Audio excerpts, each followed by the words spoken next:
So this is going to be another movie review. This is actually a short, 13 minutes, World War II propaganda. Another one, and from MGM. This disc is MGM. Got this in the mail yesterday. No checks in for me. But maybe I'll get one today. Mrs. Maniver.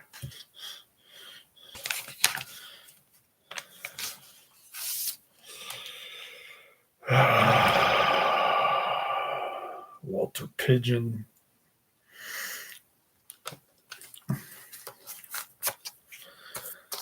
All right, so I got Mrs. Maniver. You can see the didn't say MGM on the disc. It says Warner Brothers. Okay.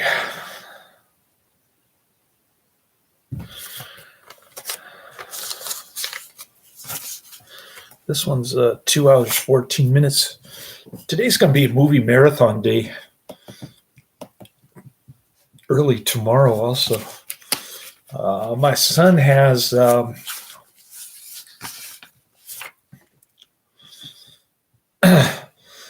his half-sister's graduation. He's being forced to wear a mask for 4 hours in the heat by his insane mother, who thinks that if you don't wear a mask, you're going to spread COVID, the invisible virus. Here's the other disc. I'll show this to you.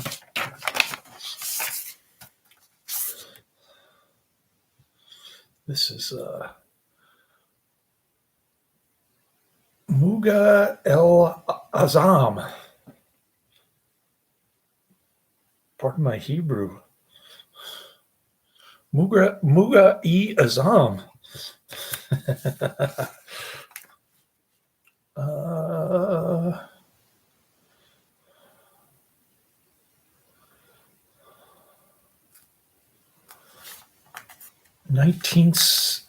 16th century romantic drama.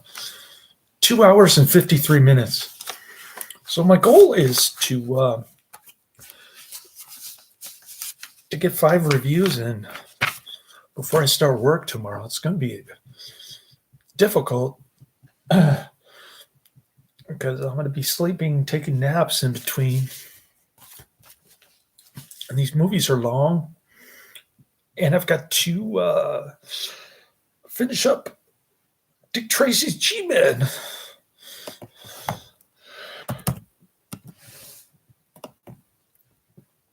But I'll try my best to get it in. And Adrian can't keep up. He hasn't been around. He's been too busy, I bet. Haven't seen Karate Man in the chat room. What's happening in Australia? Anyways, so Mr. Blabbermouth, like I said, is a World War II propaganda thing where Hitler and the Japanese emperor are plotting to take over the United States, but the United States is too strong for them. Mr. Blabbermouth is working on behalf of the Nazis and the Japanese. He's saying bad things about the U.S. military. It was barber, and he keeps changing occupation. One minute he's at the barber, the next minute he's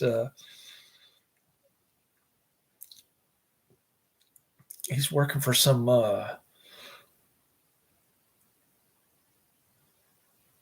auto maintenance or auto repair shop or something. He's all over the place, Mr. Blabbermouth. He's this chubby guy who works different occupations. Anyways, next week, well, tomorrow I'm going to get Mr. Smith Goes to Washington, finally, another Frank Capra film that I've been talking about. how I've never seen it. Now I'm going to see it. All right, Mutiny on the Bounty is coming next week, 1935, with Charles Laughton, Clark Gable. Nominated for Academy Awards. Both of them were. That's 2 hours and 12 minutes. Then I've got another oldie classic movie called My Favorite Wife, 1940, with Cary Grant.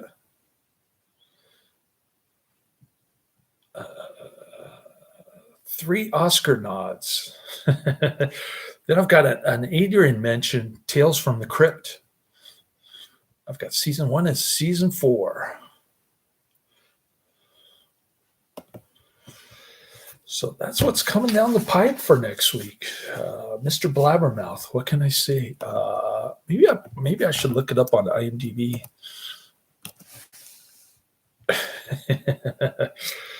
Of course, it's on YouTube. It has 3,148 views on YouTube.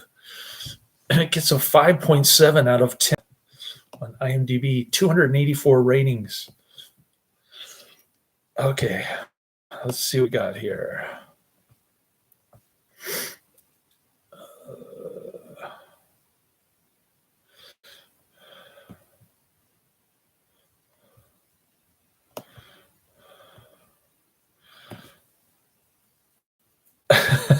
Wartime propaganda film exposes the Mr. Know-It-Alls spreading false rumors.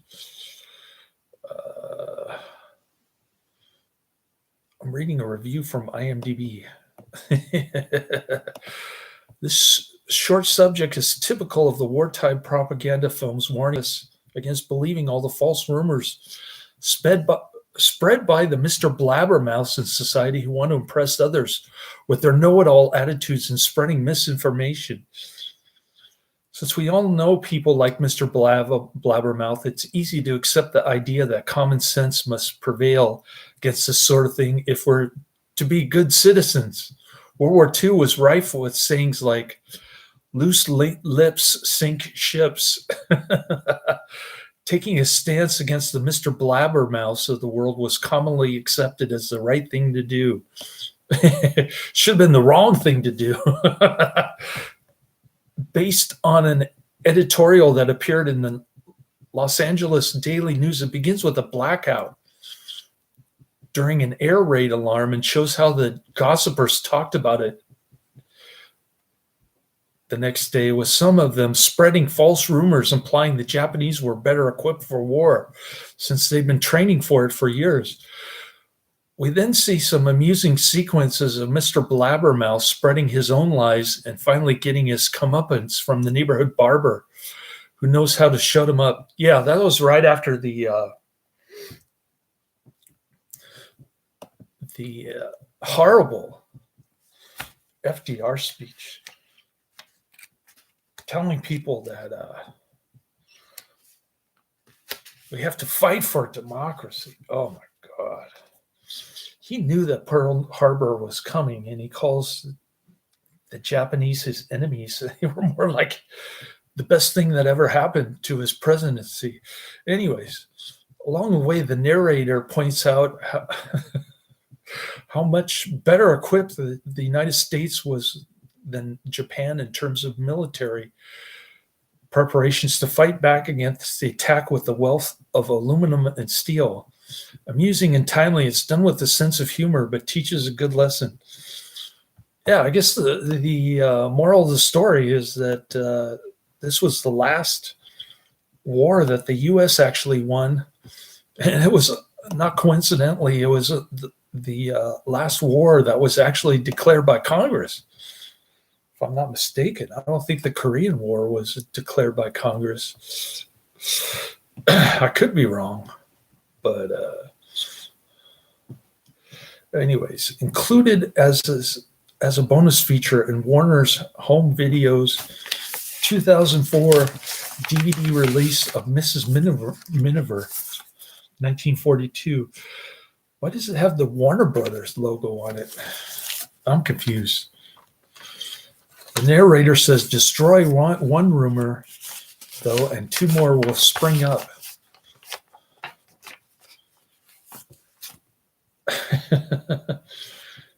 The only highlight of this was when Chiang Kai-shek was was shown fighting against the Japanese and the Chinese communists. My son likes Chiang Kai-shek.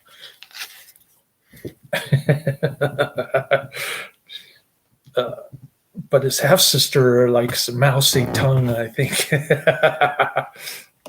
Anyways, this review I read from IMDb comes from Doylan F., January 9th, 2009. Why are all the IMDb reviews like from 2009? Must have been a good year for movie reviewers.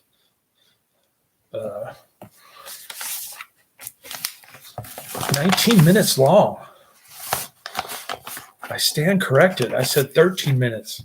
Anyways, this black and white short. I'm giving it 1 out of 5 stars. I hated it. But that's nothing unusual for these war propaganda shorts. And there's another bonus feature. The title kind of gives it away like it's more World War II propaganda.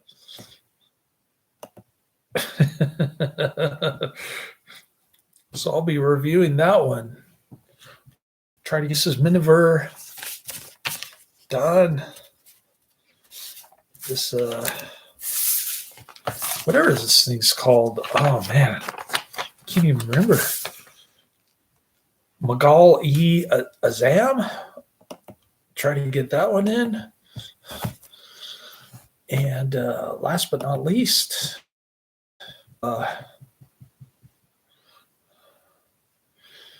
Dick Tracy's G-Men. And what else? There's one more. Oh, I realized Jennifer Jones was in Dick Tracy's G-Men. I guess she wasn't too happy about being in a low-budget Republic serial. So that wasn't helping her career. Oh, I've got an Adrian mention here. The Phantom of the Opera, 1925. 1080p, Blu-ray, full movie. So that's my goal for today, is to get 5 reviews in. I think I mentioned the other 5. I can't remember the name of the bonus feature. The other World War II bonus feature propaganda on this one. But I got my work cut out for me today. Don't have my son, so I don't have to drive to San Mateo and back.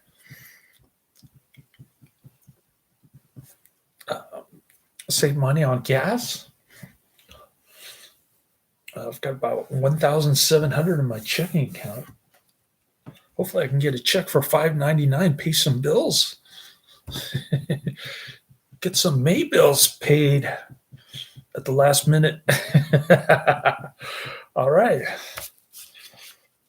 I'll be looking out for that. I might have to make a trip to the bank here in San Francisco. That'll take about half a gallon of gas, I'm guessing. It's like 1 mile from here, I think, the bank.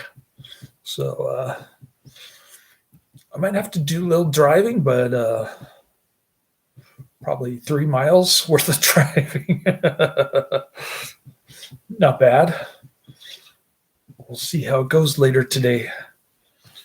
And I will continue with my next short. I'll get that review in shortly. No pun intended. Laters.